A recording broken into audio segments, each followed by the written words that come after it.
I pozdrav svima ljudi, ja sam Stefix i dobro došli u novu epizodu na kanalu. Danas igramo Clash of Clans, ali pre toga, znači da vam kažem šta se sve desilo u ovih možda nedelju dana. Znači, Kinga sam digao na 6, sad trebam da ga dignem na 7, znači veliki skok. Podigao sam još ove Tesle, to jest dižem ih na 4, znači sad je skoro sve na 4. I podigao sam kako se zove, Lighting Spell na 5 i Hog mi je već stigao na 4, to znate.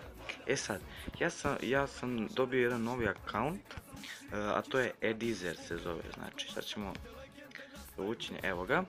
Znači ja ću sljedeći klip snimati na njemu, znači ista baza kao moju sam napravio, kao što vidite ima Kinga na 9, ima sve Tesla na 6, to jest Budges ima ovdje Peku na 3, možda je malo lošiji u ovim spellovima, ali jebi ga, ima ovog Hog Ridera na 3, ali je dobar account, znači kidam.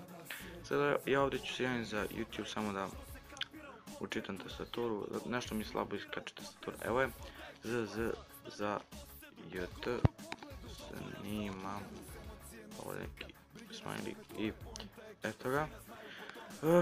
Ne znam šta bi mogli nemamo u klipu, znači ove klipove sve snimam na brzinu, zašto? Zato što moram puno da učim, imam sad škola tromjesečje, znate kako je, imao sam malo loše, to jest dosta loše ocene i moram da ih popravljam, tako da jebi ga. I šta bi mogli nemamo u klipu, ne znam, pričat ćemo malo, znači small je klip, i da stignu mi ovaj Air Pick, znači ovaj spell. On mi je stigao, evo, pošto snimam sad za YouTube, pozdrav za Boki Apsimović, ići ćemo njegovu bazu da ocenimo. Znači Town Hall 9 me skoro stigao, ponovo kupio X-Bow ta sranja.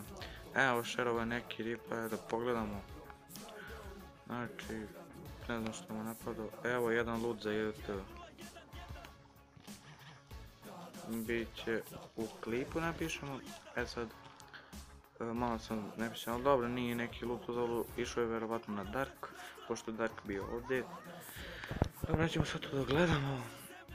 Znači, ja bih htio da vam pokažem, i da ljudi, sad je kod nas VAR, ali ne na ovom accountu, nego na, ja ću napasti sa Edizerom, znači, sa tim accountom, ajde da ga pogledamo. Znači snimat ću kako bude napad u varu, znači to će biti sljedeći klip. E sad, to bi bilo to ljudi za ovu epizodu, kao što ste pogledali. Jeste da je smoran klip, ali barem ovo da vam se javim da sam živ. I klipovi će češće izlaziti zato što je sad će još malo uskrsni raspust. I vidimo se do sljedećeg klipa, tako da to je to.